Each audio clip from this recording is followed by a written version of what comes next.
Hello guys, welcome to the channel. Okay, in this video हम पढ़ेंगे insolvency and bankruptcy code से शुरुआत करेंगे। ओके, ये वीडियो कोई सेक्शन वाइज स्टार्ट नहीं हो रहा है। इस वीडियो में आपको सिर्फ और सिर्फ इंट्रोडक्शन मिलेगा कि ये कोड का नाम जो है इसका मतलब क्या है। ठीक है, पहली चीज़ आपको ये मिलेगी। दूसरा कि इस कोड का नाम मतलब जैसे इंसॉल्वेंसी एंड बैंकरप्सी कोड है तो यहाँ पे एक्ट क्यों नहीं है, कोड क्यों है। दूसरी चीज़, तीसरी चीज़ आपको ये पढ़ने को मिलेगी कि कोड रखा है और इस कोड की ज़रूरत क्यों थी, इस कोड को लाने की ज़रूरत क्यों थी। 2016 में आया, 2016 में आया तो उससे पहले क्या कोई लोग इंसॉल्वेंट नहीं होते थे, या फिर अगर इंसॉल्वेंट होते थे तो उनकी इंसॉल्वेंसी को कैसे ठीक किया जाता था, क्योंकि कोड तो 2016 में आया, इसका मतलब उससे पहले कोई कोड था नहीं था। वो सारी हिस्ट्री हमें पढ़ने को मिलेगी। तो हम स्टार्ट करते हैं इंसॉल्वेंसी और बैंकरप्सी के मीनिंग से। ओके, इंसॉल्वेंसी का मतलब होता है जब कोई एक ऐसी अपनी पोजीशन में होता है जब वो इनसफिशिएंट, जब उसकी असेट्स जो है वो इनसफिशिएंट होती है कि उसका कर्जा वो चुका ना पाए।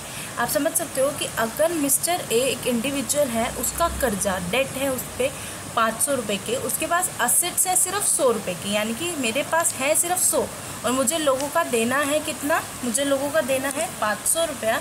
ठीक है, तो कैसे दिया जाएगा, तो इसका मतलब है कि मेरी असेट्स जो है वो इनसफिशिएंट है, मेरे डेट को पे नहीं कर पाएंगी। ठीक है, तो मैं इनेबल टू पे हूँ। और जब मैं ये स्टेट आती है कि एक बंदा पैसा देने के लिए अनेबल होता है तो उस स्टेट को कहा जाता है इंसॉल्वेंसी। ओके, इंसॉल्वेंसी का मतलब समझ में आया। Insolvency is a state where a person is unable to pay his debts. Okay, उसके बाद आता है बैंकरप्सी। बैंकरप्सी में क्या होता है,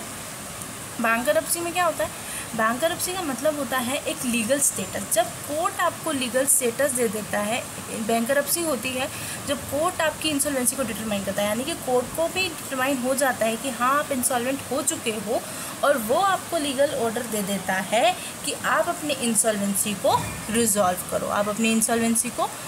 करो, दस इंसॉल्वेंसी जो है वो एक स्टेट है, इंसॉल्वेंसी आपका एक स्टेट है।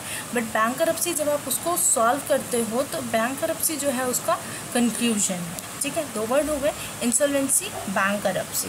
ओके, उसके बाद आपको पता होना चाहिए जो इंसॉल्वेंसी है, क्या जो आपके हिसाब से क्या इंसॉल्वेंट दिवालिया की मतलब पैसे देने की जो है हालत नहीं बची है, तो क्या वो सिर्फ एक इंडिविजुअल के साथ हो सकता है, तो ऐसा तो नहीं है। तो कोई इंसान मतलब कोई इंडिविजुअल भी हो सकता है और कोई कॉर्पोरेट भी हो सकती है। तो हमने बोला हम इंसॉल्वेंसी जो यूज़ करेंगे वो इंडिविजुअल के लिए भी करेंगे और ऑर्गेनाइजेशंस और कॉर्पोरेट के लिए भी करेंगे।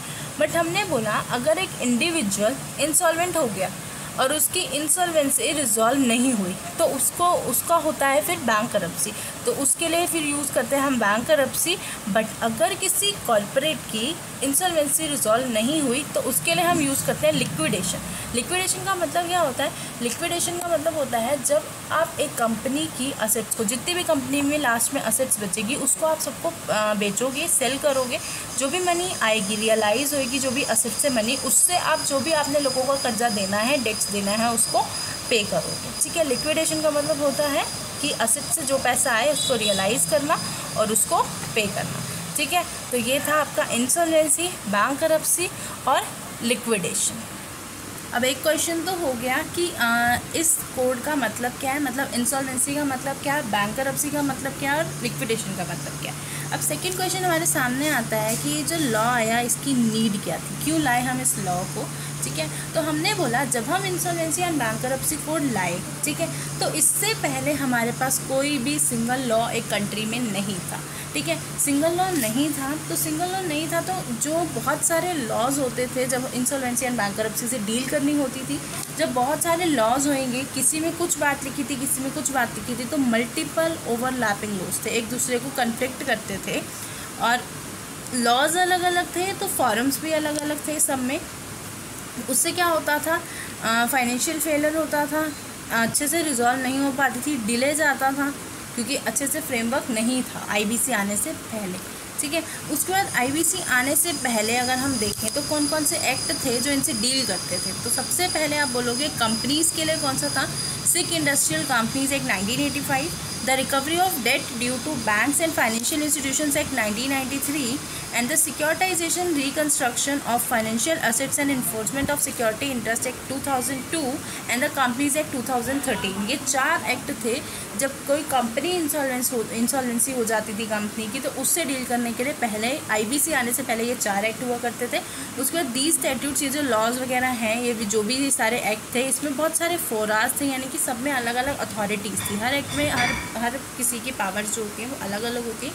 जैसे कि सीका में आपका जो sick industrial corporation companies act 1985 है, उसमें था आपका BIFR, board of industrial and financial reconstruction, और डीआरटी हो गया आपका डेट रिकवरी ट्रिब्यूनल। उसके बाद एपिलेट ट्रिब्यूनल्स थे सबके अलग अलग, जैसे डीआरटी का हो जाएगा डीआरएटी। उसके बाद जो ये सब था, उसके बाद लिक्विडेशन जो था वो हैंडल कौन करता था? High court. अब कौन हैंडल करता है? एनसीएलटी। और इंडिविजुअल्स के लिए, इंडिविजुअल की बैंकरप्सी से डील करने के लिए 2 एक्ट थे, presidency town insolvency act 1909 and provincial insolvency act 1920। ठीक है, तो ये लॉ को लाने की ज़रूरत क्यों थी? क्योंकि पहले कोई भी सिंगल लॉ नहीं था, सब लॉज जो थे आपस में कन्फ्लिक्ट थे। इंडिविजुअल्स के लिए अलग थे, कंपनीज़ के लिए अलग थे, पार्टनरशिप फॉर्म के लिए अलग थे, तो उससे बहुत सारे क्लैशेज होते थे। तो इसकी वजह से हमें इंसॉल्वेंसी लाया, और जब हम इंसॉल्वेंसी लाए तो वो सबके लिए सेम है। ठीक है, उसके बाद आपका 2 क्वेश्चन सॉल्व हो गए कि लॉ लाने की ज़रूरत क्या थी और एक्ट का नाम का मतलब। ठीक है, तीसरा है कि इसका नाम हमने कोड क्यों रखा? कोड क्यों, एक्ट क्यों नहीं? तो कोड इसलिए रखा क्योंकि इसको आने से पहले बहुत सारे लॉज थे, उन सबको कंसोलिडेट किया, इकट्ठा किया, और उन सब लॉज में जो भी कमियां थी उसको हटा के अमेंड किया, relating to reorganisation and insolvency resolution of corporate persons. अब ये जो आईबीसी आया, ये कॉर्पोरेट पर्सन के लिए भी है, पार्टनरशिप फॉर्म के लिए भी है, इंडिविजुअल के लिए। सबसे मेन बात, mark the words, time bound manner. ये कहाँ, मतलब जो ये भी इंसॉल्वेंसी का जो भी मैटर इसमें लगेगा, जब वो सॉल्व होएगा वो टाइम बाउंड मैनर में। ये नहीं कि एक मैटर लग जाए तो चलता रहे, नहीं, वो एक टाइम बाउंड रहेगा, एक टाइम पीरियड होगा, उस टाइम पीरियड के अंदर हमें इंसॉल्वेंसी को रिजॉल्व करना है। उसके बाद अब इससे क्या हुआ, आईबीसी आ गया, सब कुछ टाइमली होगा। तो टाइमली होने से फ़ायदा क्या हुआ कि इससे क्या होगा, अगर कोई कंपनी है, जैसे मान लेते हैं कंपनी ए है, उसको पता है कि हाँ ठीक है मैंने कंपनी खोली, अगर मैं किसी का पैसा नहीं दे पाया, अब उसको पता है पैसा नहीं दे पाया, तो आईबीसी में जाऊँगा, टाइमली रिजॉल्व हो जाएगा, मैं अपना मैटर सॉल्व करके आगे काम कर सकता हूँ, फंक्शन कर सकता हूँ। पहले क्या होता था, लोगों को डर था कि अगर मैंने कर्जा ले लिया और मैं चुका नहीं पाया तो उससे क्या होगा, दिक्कत ये होगी कि मेरा मतलब सालों साल जो है केस चलता रहेगा सीका में, और डीआरटी, ये आपका हो गया सार्फेसी हो गया, कंपनीज एक्ट, तो वो सोचते थे कि बहुत लंबा टाइम जाएगा।